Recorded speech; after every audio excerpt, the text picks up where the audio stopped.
Welcome to Guide Up. In this video, I'm going to guide you on how to fix iPhone call not receiving problem. There may be few reasons on why it is happening. First step is to simply tap on the screen at the top right and make sure this kind of box appears. Now what you need to do is check if your phone is in silent mode. If it is in silent mode, then make sure to turn it on, as sometimes this may be the reason on why you are having problem for not receiving your calls. Another reason is you can tap on airplane mode, and after 10 seconds you can simply turn it back on.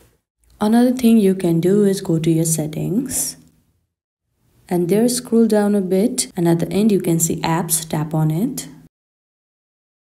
and there if you scroll down, then you will be seeing phone. You have to tap on it. Now you will be led to this kind of interface, and there you can see call forwarding option. You can tap on it. Now make sure this call forwarding option is turned off. If it is turned on, then simply toggle up the button and make sure it's turned off. Now go back, and there you can see blocked contacts option at the downside. Tap on it. Make sure that no one is in this contact list, because sometimes this may be the reason on why you are not being able to receive your calls. And these are some of the few steps on how you can fix your iPhone call not receiving problem. I hope you found this video helpful. Don't forget to like this video and subscribe our channel Guide Up. Thank you.